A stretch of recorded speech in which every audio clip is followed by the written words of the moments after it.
Today I would like to talk to you about bail reform, an epidemic that is sweeping our country. But before we get into that, I'd like to talk to you first about what is bail.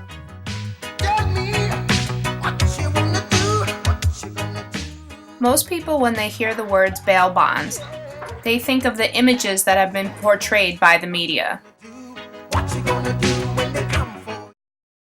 But what really are bail bonds? Bail bonds actually can be dated back to 2750 BC.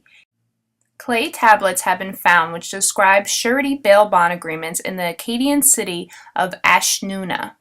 In the United States, bail bonds can be dated back to 1898, established by Peter McDonough in San Francisco. But let's talk about how bail works today. When someone gets arrested, they have an arraignment. The judge then can set bail on the person. Several factors are considered when the judge is setting bail, like criminal record, seriousness of the crime, threat to public safety, warrant history, community ties, and flight risk. Once the bail is set, the defendant's friends or family have the option of paying the full amount of the bond to the jail or paying a percentage to a licensed bail bondsman. The bail bondsman uses this circle of love to hold the defendant accountable. A defendant is less likely to skip town when their mother's house is on the line. The bail bondsman keeps track of the defendant while the case is ongoing. The defendant is required to check into the bail bondsman regularly, keeping the defendant accountable and available. The bail bondsman also makes sure the defendant appears for every court date. If the defendant misses a court date, the bondsman then has the resources to track the defendant down and return them to court, all at the bondsman's own expense, with zero cost to the taxpayer. In the event the bondsman cannot find the defendant, they will pay the court directly. States like New Jersey and New Mexico have eliminated cash bail recently, while states like New York and California are looking to bail reform for answers. The government says that the reason behind bail reform is to solve jail overcrowding and to protect the indigent. But what's the real reasoning behind all of this? Let's look at New York for an example. LaGuardia Airport has offered over $8 billion to the state of New York to buy Rikers Island. While the state says that they want bail reform because it will prevent prison overcrowding, it has to make you wonder, is it for prison overcrowding or is it to make billions of dollars on a lucrative deal? Another excuse they're giving for bail reform is to protect the indigent. But let's talk about who this is not protecting, the victims of these states. Let's take New Jersey, for example, this time.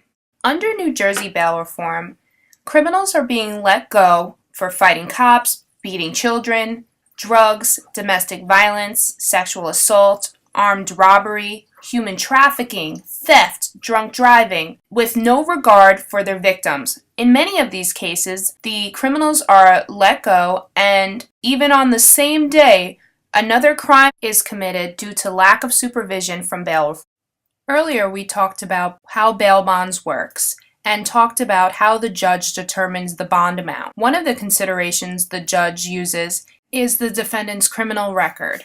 This paired with the monitoring system set up by the professional bail bond agents who have years of experience working in this field prevents tragedies like this from occurring. It was a Sunday afternoon, April 9th.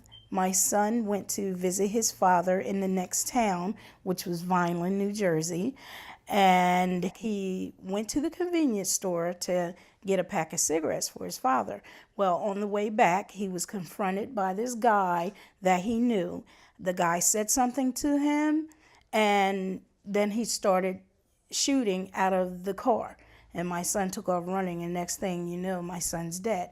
Now, they're telling me that this guy was arrested 3 days before this incident, and he was let out on this new bail reform. It is my opinion that this new system is responsible for my son's death. We need to keep the bail system the way it was because they kept track of these criminals. They have to be held accountable in some kind of way. You cannot just let these people out and let them run rampant through our communities. The bail reform system in New Jersey has destroyed our sense of safety. There is no public safety. Our public does not feel safe because if these guys are out committing crimes and they're let out in a couple of days to come right back into the same communities, these people are going to be afraid. These criminals are not being unleashed in Hollywood or Malibu or anything like that. It's our communities. It's the poor communities, the same communities that you people said that you want to help.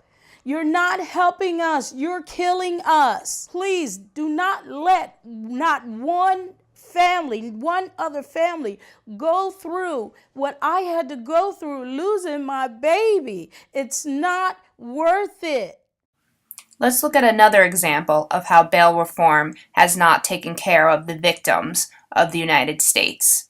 On February 6, in Newark, New Jersey, Kareem Dawson was released according to bail reform laws, even though he had 2 prior arrests of domestic violence. He then went on to fatally shoot his ex-girlfriend and kill himself.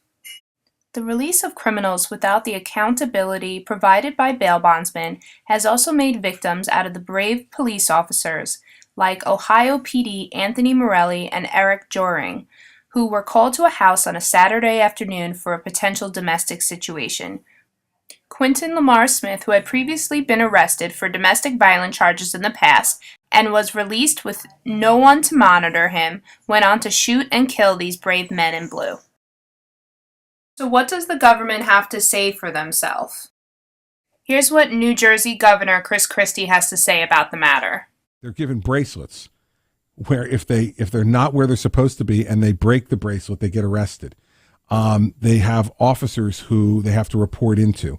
And these are nonviolent people in the main who are not causing problems when they get out. Unfortunately, this is not actually the case, as American families have to mourn the loss of their loved ones, and women like June Rogers have to bury their sons. Another myth about bail reform is that the state will be making money, when in fact it is actually losing money and costing the taxpayers millions. The New Jersey courts did an evaluation of bail reform in 2017 to see how it has financially impacted the state. The report stated that New Jersey had spent over $700,000 on the electronic monitoring system alone in 2017, and it was predicted only to increase in 2018. The report clearly stated that it is simply not sustainable for the future of New Jersey. All of this shows why we need bail bonds. The bail bond industry has been around for over 120 years, at zero cost to the taxpayers. They are a group of small business owners who care and protect public safety. You can stop bail reform from happening. Contact your local legislators today and find out if they are voting these dangerous initiatives into your community. For more information, please visit usbailreform.com and learn how you can stop bail reform from happening in your state and save lives. This is bail reform, the truth.